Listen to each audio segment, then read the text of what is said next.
Meu currículo está grande, né? Como é bom dizer que eu escolho abrir mão de tudo isso para poder ser mãe, né? E não abrindo mão, medindo o peso de cada coisa, mas porque a palavra de Deus vai dizer que há maior alegria em dar do que em receber. Então, ser publicitária, ser profissional de marketing, com clientes no Brasil inteiro, ser esposa e ser mãe, são pesos muito diferentes. Mas a minha maior alegria é poder dar para os meus filhos, todos os dias, o que eu tenho de melhor, que é a fé em Deus, com certeza. E mais do que isso, é poder servi-los, educando-os na fé, fazendo-os crescer com dignidade, trazendo-os a cada dia mais para essa realidade de mundo, né, onde nós devemos ser protagonistas da nossa história, defensores dos nossos valores e também acolhedores, misericordiosos e entendedores da história de cada pessoa. Eu planejei para começar esse momento a partir do nosso café da manhã hoje em casa. Levantamos cedo, tomamos café da manhã, não um café da manhã tranquilo, não, aquele café da manhã de uma casa cheia. 2 crianças de 2 anos e 7 meses, né, o Giuseppe e o Antônio, que são gêmeos. Eles não são os mais velhos da família, mas eu vou contar para vocês essa história daqui a pouco. E aí eu estava aprontando as coisas para o café, o Bruno já estava na mesa, os meninos já estavam na mesa. Eu fui pegar alguma coisa na geladeira e o Antônio me viu abrindo a geladeira. Nesse momento que ele me viu abrindo a geladeira, ele avistou a melancia. Ele falou: mamãe, eu quero melancia. Falei: filho, agora não, a gente está tomando café, vou tirar a melancia quando ela estiver resfriada, né, quando ela está gelada, quando ela estiver mais quentinha, a gente come. E fomos tomar no café. Mas o Antônio falava: mamãe, eu quero melancia, mamãe, eu quero melancia, mamãe, eu quero melancia. Aí eu terminei o café, lavei as louças, estava lá. E aí o Antônio: mamãe, eu quero melancia, mamãe, eu quero melancia. Eu: tá bom, Antônio, agora que tomou o café, vou te dar. Fui picar a melancia, parti a melancia e dei para ele. Uma criança de 2 anos e 7 meses. Ele falou: mamãe, tira a semente. Mamãe, eu não quero melancia com semente. Eu: filho, mas você sempre comeu semente. Mamãe, eu não quero. Tira a semente, tira a semente. E aquela pirracinha de leve, de uma criança de 2 anos e 7 meses. O que eu fiz? Tirei a semente e dei para ele a melancia bonitinha, picadinha no potinho. O que uma criança de 2 anos e 7 meses merece. Não é isso? Mas agora eu quero dizer para vocês o seguinte: não são só crianças de 2 anos e 7 meses que querem comer melancia picadinha no potinho e sem semente. Existem muitos adultos por aí que querem comer melancia picadinha sem semente no potinho. Amados, nós estamos em um tempo onde as pessoas não querem mais se doar para tirar a semente da melancia. Em um tempo onde as pessoas não querem mais se doar para picar a melancia. Em um tempo onde as pessoas não querem se doar para fazer acontecer o próprio desejo dela. Ela quer que seja tudo pronto. E eu não estou falando aqui apenas sobre melancia. Quando a gente vai falar de filho, quando a gente vai falar de vida, a gente fala de entrega. Muitas das mulheres que estão aqui, que são mães, passaram pela primeira entrega da vida, que é a de gestar. Quando você gesta, você entrega tudo. Tudo, literalmente, ao seu filho. E, muito mais do que você imagina que você está entregando, se falta algum nutriente para ele, do seu cérebro é retirado nutrientes, dos seus ossos é retirado nutrientes, então aqui acontece a sua primeira entrega. Depois disso vem o parto, e no parto é a sua segunda entrega. Seja qual via de parto for, ou você vai sentir dor antes do bebê nascer, que são as dores de preparo para o parto, ou você vai sentir a dor depois, após o procedimento de cesárea. Então, para o pai, para os homens, que também são entrega em todo o tempo, durante os 9 meses de gestação, tem que suportar, de maneira dócil e de maneira sábia, as oscilações de humor da esposa. Tem que suportar os remédios caríssimos, as mais de 11 vitaminas que a mulher tem que tomar, o homem precisa prover, as consultas, muitas vezes, se você quer um bom médico hoje, infelizmente, né, ou felizmente, você precisa de um bom médico, geralmente na área particular, O homem precisa prover, muitas vezes estar mais tempo fora da casa, porque lá vem mais uma criança e ele precisa aumentar a renda da família. Amados, nós estamos em um tempo em que as pessoas adultas querem apenas que chegue para ela melancia picadinha sem caroço no potinho. E isso é totalmente incompatível com o projeto dado por Deus para nós e para as famílias, que é de crescer-vos e multiplicar-vos. Enquanto nós crescemos e multiplicamos, nós vamos nos consumindo.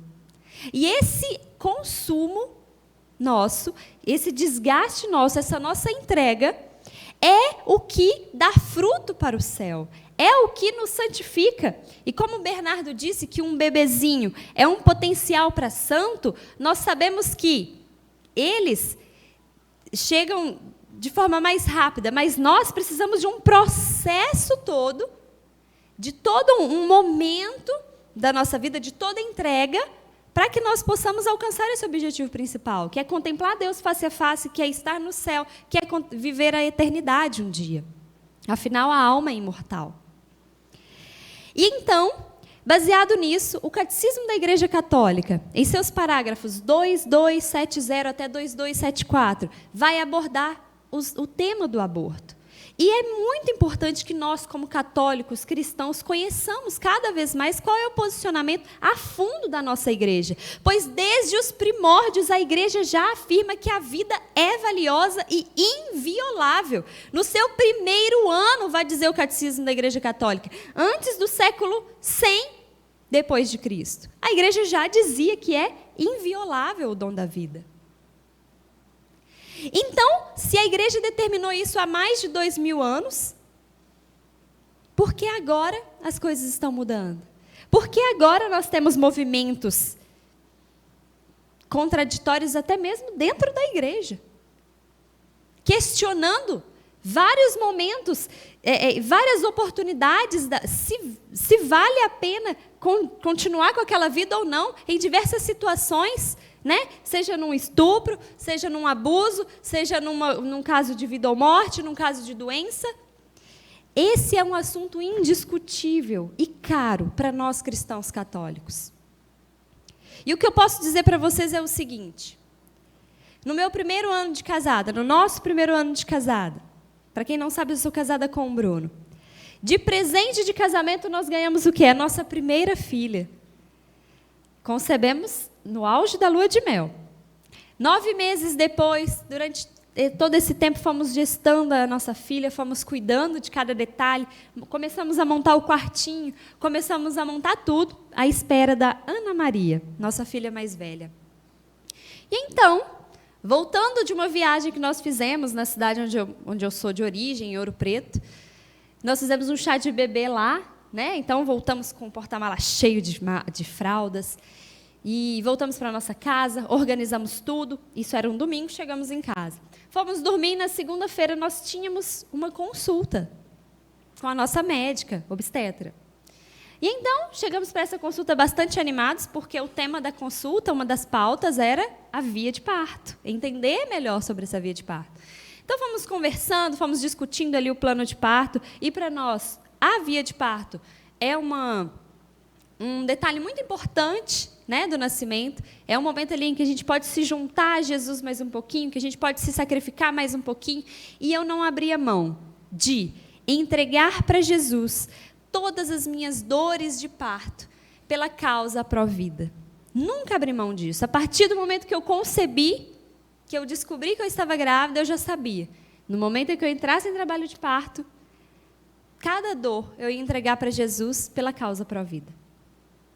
Foi então que, no meio dessa consulta, nós fomos para o procedimento, né, onde a médica começa a fazer os exames. Então, ela me convidou a sentar na maca, eu sentei, e ela começou a me examinar, pegou o aparelho de auscultar o coração do bebê, e colocou o aparelhinho, falou, peraí, colocou do outro lado, silêncio. Colocou do outro lado, silêncio. Espera aí que eu vou trocar a pilha. Trocou a pilha do aparelho, colocou novamente, silêncio. Viviane, você se alimentou hoje? Ela me perguntou. Eu falei, alimentei, doutora. O que eu mais faço nessa gestação é me alimentar. E aí ela, Viviane, não estou ouvindo o coração da Ana Maria. Eu olhei para o Bruno, eu não esqueço desse momento, eu olhei para ele, ele olhou para mim. Como não está ouvindo? Vou trocar de aparelho. Ela trocou o aparelho novamente, colocou o aparelho para ouvir, deu um empurrão, né, para dar uma acordadinha no bebê caso ela estivesse dormindo. Falou, Viviane, quando que você sentiu a Ana Maria mexer pela última vez? Antes de chegar a esse consultório. Eu falei, doutora, eu não me lembro.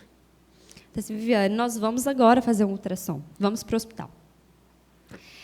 E então, eu e Bruno já estávamos desabando, nossa primeira filha, nosso presente de casamento, dado por Deus, 9 meses de casado, 36 semanas de gestação.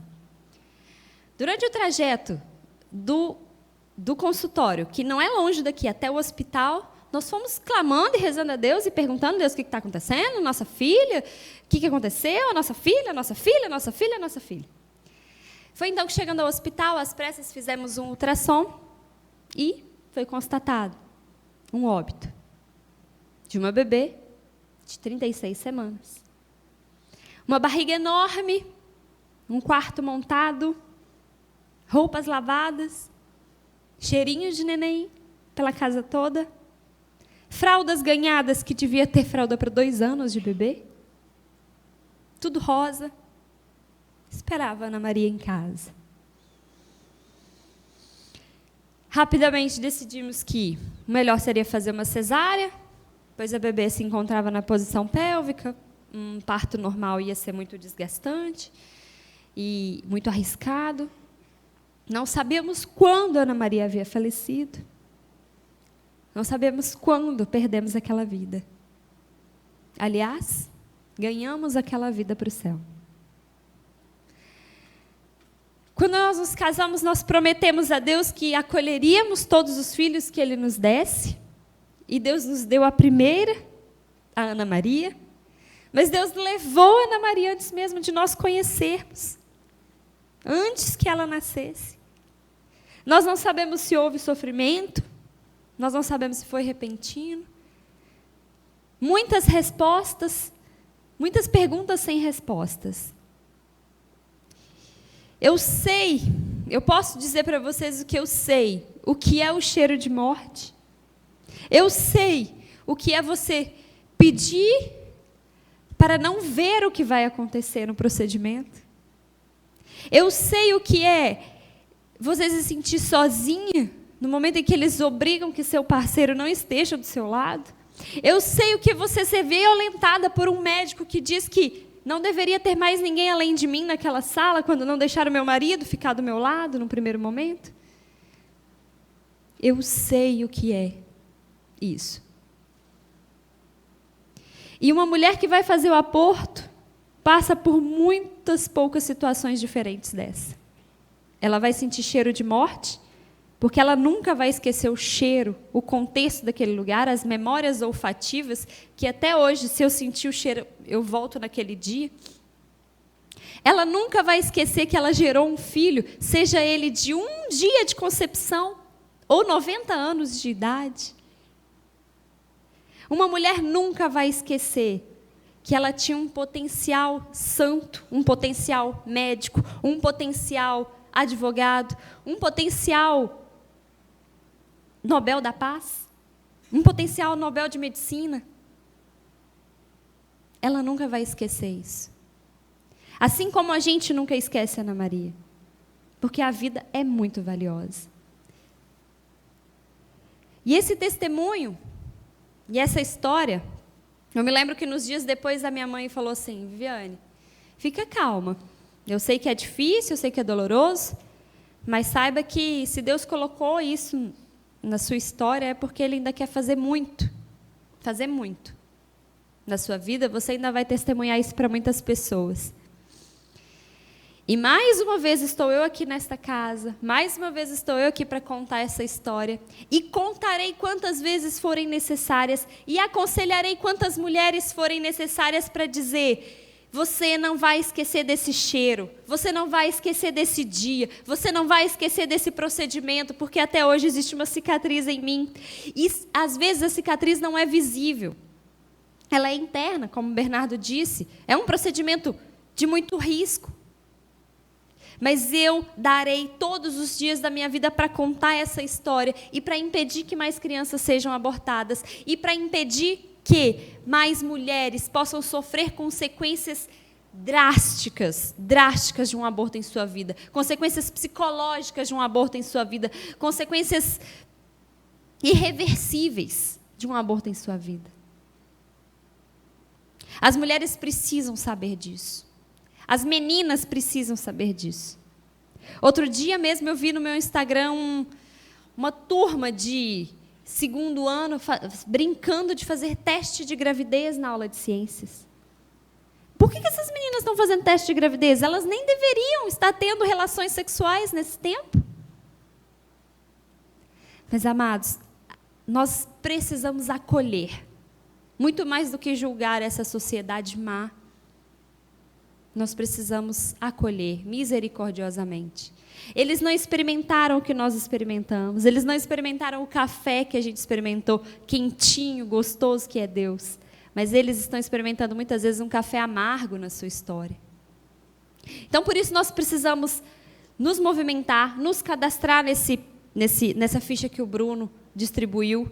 Precisamos montar o nosso movimento aqui na cidade, precisamos acolher essas crianças aqui na cidade. O que a gente mais ouve é caso de meninas aí que estão ficando grávidas fora do tempo, fora do contexto familiar, fora do contexto conjugal.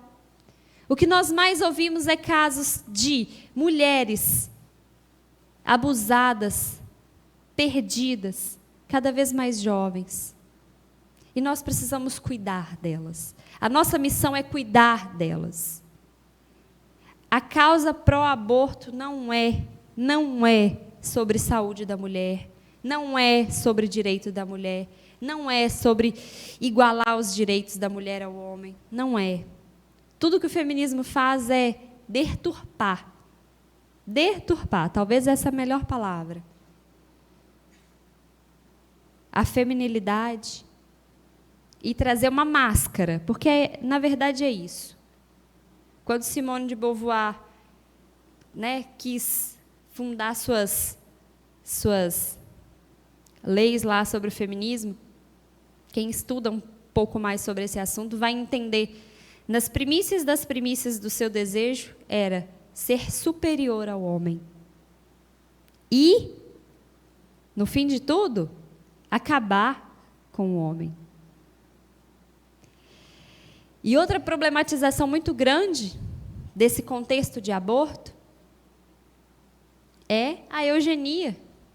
Quem somos nós para escolher quem morre e quem vive? Vocês conhecem Hitler? Qual que é o crime dele? Eugenia. Os judeus têm menor valor. Na 12ª semana de gestação, não sei se todos sabem, mas a gente faz um exame que se chama translucência nucal. Ele vai indicar qual que é o potencial que seu bebê tem de nascer com síndrome de Down. Que informação necessária. Por quê? Se seu bebê for nascer com síndrome de Down, o que você vai fazer? Não serve? Vai descartar? Não. A vida tem valor. A alma é eterna. E é por isso que nós precisamos nos respaldar de argumentos, entender a fundo os assuntos, estudar, comprar livros, participar de simpósios, participar de workshops, seguir os influencers, estudar no YouTube. Fontes confiáveis, claro. Mas por isso que nós precisamos lutar. Pensa no quão drástico é para uma família inteira, para a mulher se reconstituir depois de realizar esse procedimento do aborto. Enfim, vai dizer a palavra de Deus lá em Jeremias que antes que te formastes no seio de sua mãe, eu já te conhecia. Antes de nós descobrirmos a gravidez, Deus já desejou aquela vida. Muito antes, muito antes. A alma é eterna. A igreja faz questão de reforçar isso. E é por isso que eu não me cansarei nunca de dizer que a maternidade é um dom maravilhoso e que se a mulher se abrir à maternidade, porque eu tenho uma amiga feminista, não é amiga, né? Mas eu tenho uma conhecida feminista que por acidente se tornou mãe. E eu falei com ela assim, o que eu mais rezava era para que acontecesse a maternidade na sua vida. Muita coisa mudou depois disso. É incompatível para quem vive o amor de mãe defender o aborto. No mais é isso. Não foi muito bem o que eu preparei, foi o que a emoção quis dizer. Louvado seja nosso Senhor Jesus Cristo.